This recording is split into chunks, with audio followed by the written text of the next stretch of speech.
بسم اللہ الرحمن الرحیم الحمدللہ رب العالمین وصلی اللہ علی محمد وآلہ الطاہرین ولعنۃ اللہ علی اعدائہم اجمعین۔ موضوع گفتگو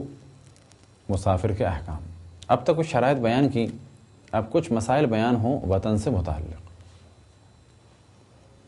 جس جگہ کو انسان اپنا وطن قرار دے وہاں پر اس کی نماز مکمل ہے، اور جب اس جگہ کو چھوڑ دے، مثال کے طور پہ جو شخص جس شہر میں تھا، جب تک اس شہر میں زندگی گزار رہا ہے یا جس ملک میں زندگی گزار رہا ہے، اس شہر یا ملک کے بارے میں کہا جائے گا کہ یہ اس کا وطن ہے۔ اور جب اس علاقے کو وہ چھوڑ کے کسی اور علاقے میں چلا جائے اور اس کی نیت یہ ہو کہ اب میں وہیں پہ رہوں گا، تو ایسی صورت میں اس کا یہ وطن ترک ہو جائے گا، اور جس دوسری جگہ کو اس نے منتخب کیا ہے وہ اس کا وطن بن جائے گا۔ مثال کے طور پہ وہ افراد کے جو پہلے پاکستان میں تھے یا کسی اور شہر کا تصور کر لیں، پاکستان میں کراچی میں تھے یا اسلام آباد میں تھے، اب وہ جب تک کراچی میں رہتے تھے تو انہیں کراچی میں نماز مکمل پڑھنی تھی، اور جب وہ امریکہ گئے تھے اپنے کسی بھائی یا رشتہ دار سے ملنے کے لیے، تو امریکہ میں اگر ان کا قیام 10 دن سے کم تھا تو انہیں نماز قصر پڑھنی تھی، اور اگر 10 دن سے زیادہ تھا تو انہیں نماز مکمل پڑھنی تھی۔ لیکن ایک وقت آیا کہ یہ وہیں کے ہو گئے اور انہوں نے وہاں پر نیشنلٹی لے لی، اور ارادہ اب ان کا یہی ہے کہ اب ہم امریکہ میں رکیں گے، تو کہا جائے گا کہ پاکستان اب ان کا وطن نہیں رہا،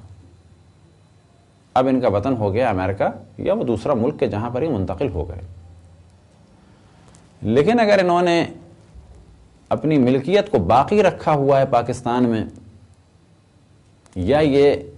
کہ پاکستان کو بھی وطن رکھا ہوا ہے،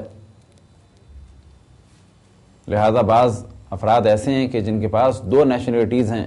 تو دونوں جگہ ان کی نماز مکمل ہوگی۔ یا بہتر مثال دی جائے کہ وہ لوگ کہ جو پاکستان میں رہتے ہیں، پاسپورٹ ان کا پاکستان کا ہے،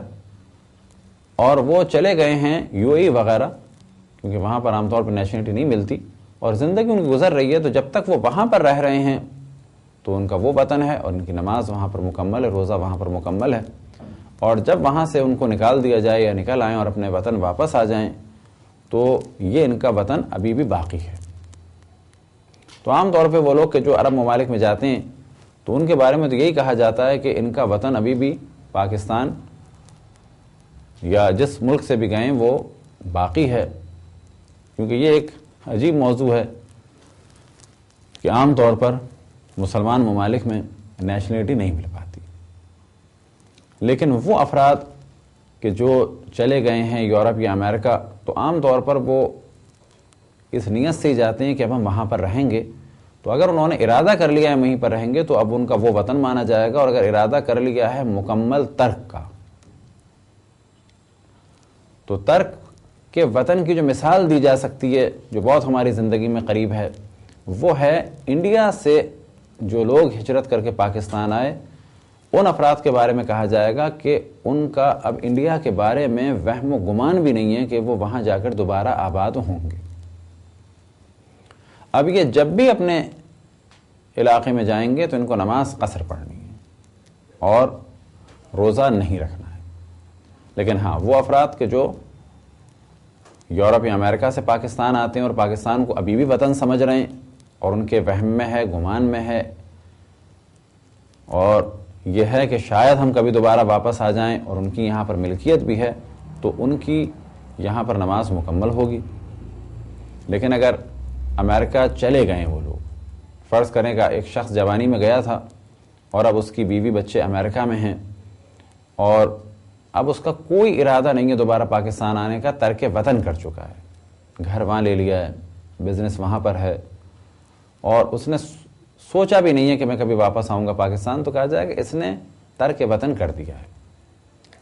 اسی طریقے سے کہا جائے گا کہ اگر کوئی شخص کسی علاقے میں گیا ہے اور اس نے زبان سے اقرار بھی نہیں کر رہا کہ یہ میرا وطن ہو گیا ہے، لیکن وہ وہاں پر رہ رہا ہے، اور رہتے رہتے ایک مدت گزر گئی، تو اب اس شخص کے لیے بھی کہا جائے گا کہ جہاں پر یہ رہ رہا ہے اور رہتے رہتے ایک مدت گزر گئی اور اسی جگہ رہنے کا ارادہ ہے، گو کہ اپنی زبان سے نہیں کہہ رہا ہے کہ اس کو میں نے اپنا وطن بنا لیا ہے، تو یہ بھی اس کا وطن مانا جائے گا۔ خواتین کے لیے ایک سوال کیا جا سکتا ہے کہ خواتین شادی کے بعد کس جگہ کو وطن سمجھیں، تو یہ ڈیپینڈ کرتا ہے ان کے حالات اور واقعات پہ۔ اگر وہ شادی کر کے گئی ہیں ایک ایسے ملک کہ جہاں سے ان کو دوبارہ واپس آنا ہے اور ان کے ذہن میں بھی یہی ہے کہ فی الحال ہم وہاں پر جاب کر رہے ہیں، شوہر کے ساتھ ہیں، تو جس ملک انہیں واپس آنا ہی ہے تو اس ملک کو بھی وطن مانا جائے گا، اور جہاں پر وہ رکی ہیں کچھ مدت کے لیے وہ بھی ان کا وطن ہے ثانوی حیثیت سے، اس اعتبار سے کہ ان کی وہاں پر نماز اور ان کا روزہ وہاں پر ہوگا۔ لیکن فرض کریں کوئی لڑکی شادی کر کے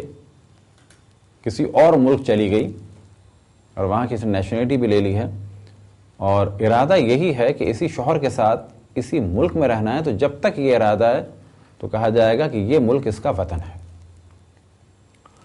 اور اگر اس کا ارادہ یہی ہے کہ مجھے یہیں رہنا ہے اور شوہر کو یہیں رہنا ہے، شوہر نے یہیں پہ بزنس اپنا اسٹیبلش کیا ہوا ہے اور شوہر کو واپس نہیں جانا ہے پاکستان، اور اس نے یہی سوچ لیا ہے کہ شوہر کے ساتھ رہنا ہے، اس لڑکی کے بارے میں کہا جائے گا کہ پاکستان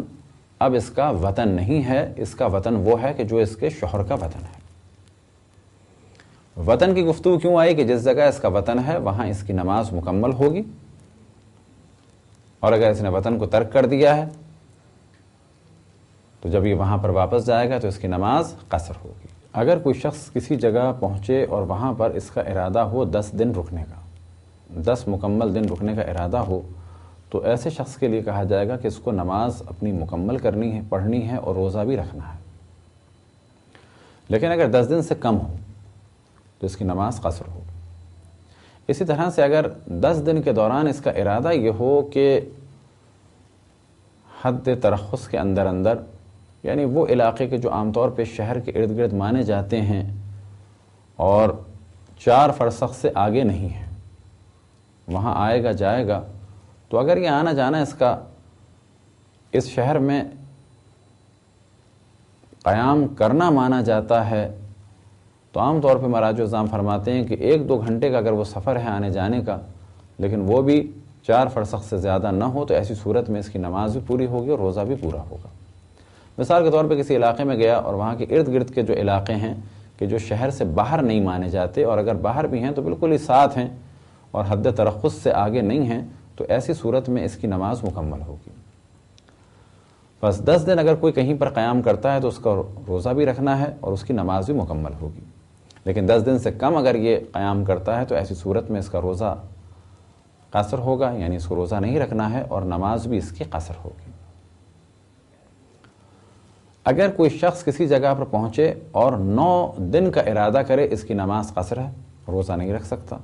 9 دن رکنے کے بعد مثال کے طور پہ 2 یا 4 یا 6 دن یا 9 دن کا اور ارادہ کرے، تو اب جو اسے نمازیں پڑھنی ہیں وہ بھی اس کی قصر ہوں گی۔ لیکن اگر 9 دن رکنے کے بعد کوئی ارادہ کرتا ہے 10 دن مزید رکنے کا، تو ایسی صورت میں اس کی نمازیں قصر ہوں گی اور روزے بھی اس پر رکھنا جائز نہیں ہوں گے، یعنی روزے بھی قصر ہوں گے۔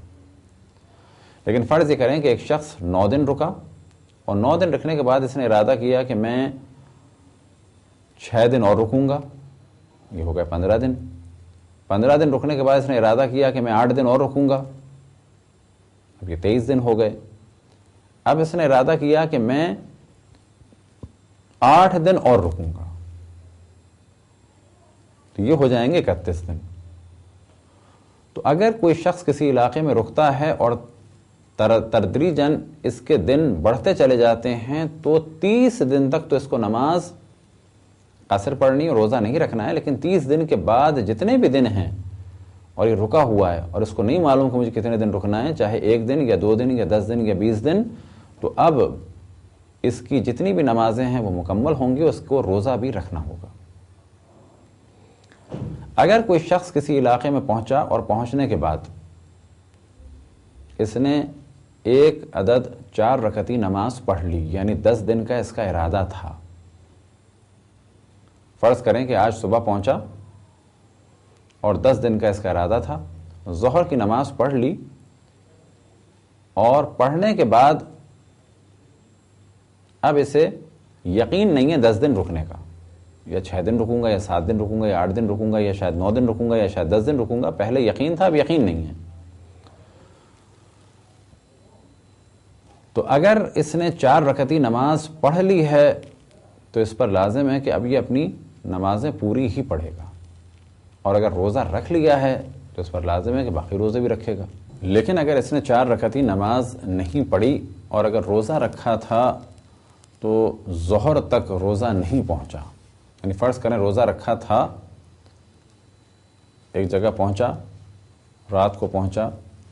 فجر پہ اس نے روزہ رکھا، ارادہ 10 دن کا تھا، ظہر سے پہلے یہ منصرف ہو گیا، یعنی اپنا ارادہ بدل دیا، یعنی 10 دن کا اس کا ارادہ اب نہیں ہے، تو باقی جتنے دن یہ ہے تو اس کو روزے نہیں رکھنے اور اسے نماز بھی قصر پڑھنی ہے. لیکن اگر ظہر کے بعد اس کا ارادہ بدلا اور 4 رکعتی نماز یہ پڑھ چکا تھا تو ایسی صورت میں یہ اپنی نمازیں بھی پوری پڑھے گا اور اس کا روزہ بھی صحیح ہوگا اور باقی روزے بھی رکھنے ہیں. لیکن اگر 4 رکعتی نماز پڑھنے کے بعد اس کا ارادہ بدل گیا تو نمازیں تو اسے پوری پڑھنی ہے لیکن روزے اسے نہیں رکھنے. یہ تھے مختصر سے احکام کچھ قصر کے بارے میں. کچھ باقی اور مسائل بیان ہوں گے انشاءاللہ تدریجاً نماز قصر کے بارے میں. خداوند تبارک و تعالیٰ سے دعا ہے کہ بحق محمد و آل محمد ہمیں اپنے رسول اپنی حجتوں